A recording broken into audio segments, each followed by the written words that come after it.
Hello there, World of Tankers, and welcome to the channel. I'm your host, Blitz, and in today's video, I'll be showing you, quite possibly, one of the worst teams I have ever ran into when it comes to World of Tanks Blitz. Now, normally, this is a rant video coming from my side of the team, where the battle sucks, and it's not much fun. But this time, we're actually on the other side of the battle, where we are the victors, and the enemy team are the defeats.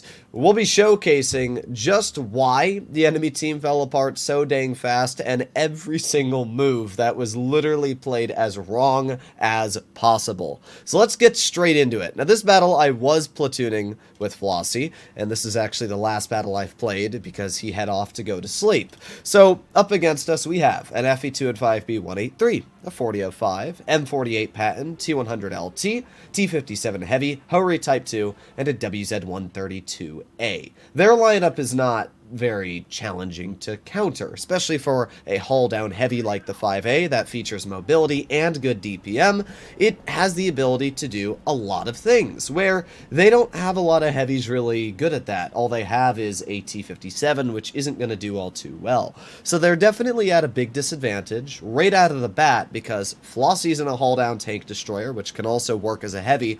I'm in a hull down heavy, and we're going to make our way over towards medium side. The second reason why things go very bad is because their mediums decide not to play medium side, which we're going to witness. So, first of all, they have a WZ132A, and Flossy and I were just memeing around here, and he spun me out as a joke, and it turns out that he spun me out to a perfect shot on the enemy WZ. If you'll notice, I actually knew I was spotted about 2 or 3 seconds before I actually had the shot on that WZ, and I knew that the only way that I could have been spotted in that situation was from that spot there. This is a little bit of advice I can give anybody on Molendyke. If you're crossing here and you get spotted in this crossing, it is guaranteed a tank that is either right here or where I was looking to begin with, right there. Those are the only 2 spots that you can be detected. It's always going to be a medium tank as a heavy is not fast enough to get there. So if you're worried about being shot, pre-aim a spot like that and you might be able to get a nasty shell off, especially if you're in a tank destroyer over here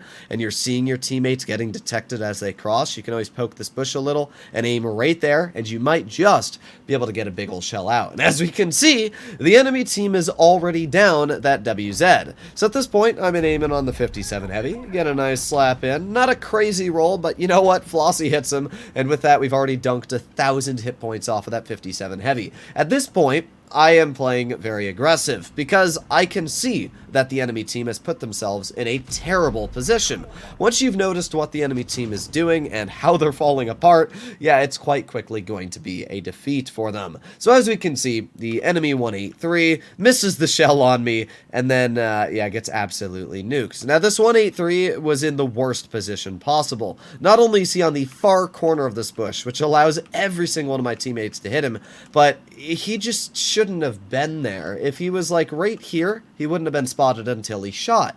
And once he shot, he could have backed up like this. That is a massive mistake, and because of that, I typed a big fat L in the chat for him, just because of how quickly he managed to die. Now we have the 57 Heavy backing up, but what's that? Yes, that's right, we have to go back to where this 183 is, because now we get to find the next victor of the battle. Now we know why the FE2 and 5B was not in this position, and that is because the T100LT decided to take that spot upon himself. So not only did this T100LT screw over his teammate in the tank destroyer, but he's also literally doing nothing. Oh boy, haha. Yeah, don't worry, he's gonna get his up and comings very, very soon. The T57 Heavy, as we can see, has tried backing out of the position he's in. Unfortunately, Flossy massively low rolls that 57 Heavy for 560, and not only does he low roll the 57 Heavy, but we're also going to low roll him in just a moment here. The 4005 dunks 2 shells right into the dirt. Here we go, aiming in on the 57, and yeah, wow, we both got very unlucky shells. 4005 pokes me, manages to somehow bounce a premium shell on me, and then gets killed by the Type 71.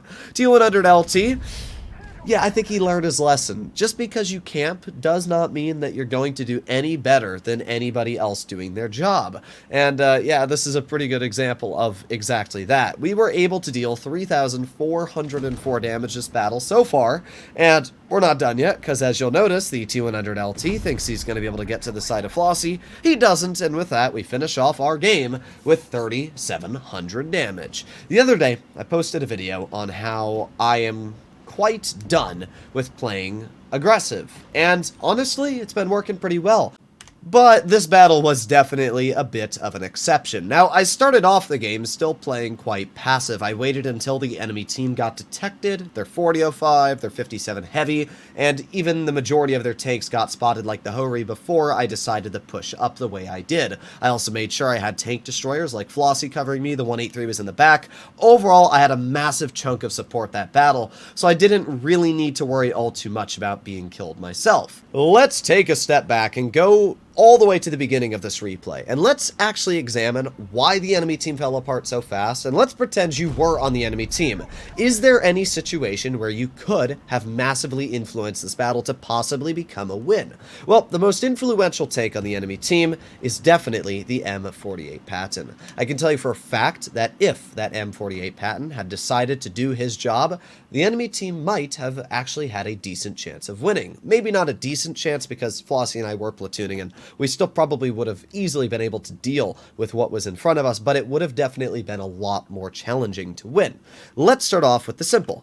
If the M48 Patton had decided to push his medium take right here, which is a fairly common spot, this TVP would not have been allowed to have gone up to this middle spot, which then would have not allowed the WZ-132 to have been spotted, so this player would not have died.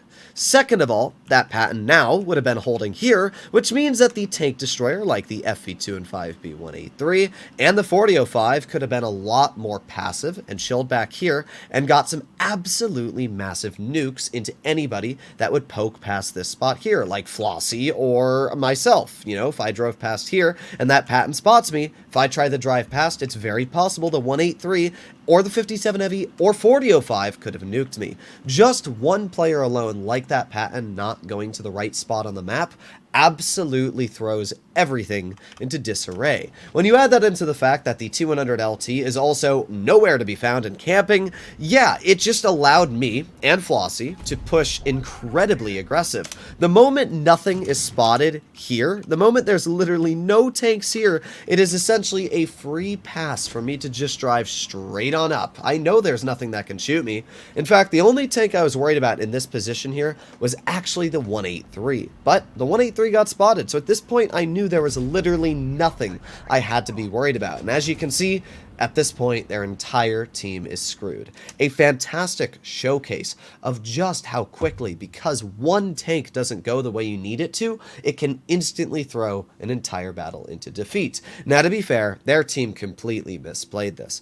I do not know why the 4005 went here. This is a terrible spot to drive a 4005, probably one of the worst spots, and he's not even a bad player on win rate. I don't know why you would put it there.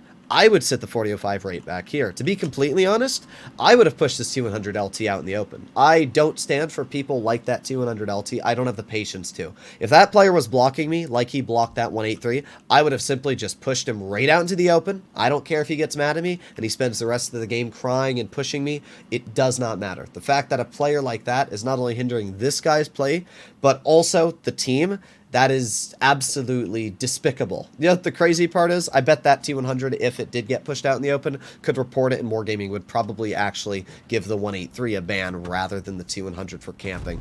But yeah, you can very easily see just how quickly a game like this can fall apart into defeat. Now, this is a perfect example of how playing aggressive allows you to get out wins. If you don't play aggressive, let's say you stay passive, you stay back where my TVP is, and, you know, Flossie and I never decided to push up past A, it could give the enemy team the opportunity to make a counter push, or maybe the half of their team's flanking behind you, and it gives them the opportunity to flank. This is a great example of why you need to take aggressive positions. The other day, I posted my video on my Yo where I could not win, and I literally got YOLO'd right out the bat because I played somewhat aggressive. Not even really aggressive, but somewhat aggressive.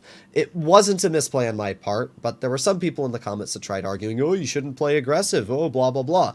If you don't play aggressive, you don't get damage out. If you don't play aggressive, you don't get good games out. In this situation here, this is a perfect example of where I made the right move and played aggressive when it's able to deal damage. And if you don't take advantage of situations like this, you're not going to win. Now, at the beginning, I still played a bit passive, waited for the enemy team to get somewhat spotted, but the moment I knew there was an opportunity to rush, I instantly took a hold of that. And that is exactly what you should do. So, there you have it, ladies and gentlemen. What an absolutely stupid battle. Definitely one of the worst teams I've ever fought. Seriously, I mean, holy bad. But there you go. Hopefully enjoyed it, and I'll see you in the next one. Bye-bye.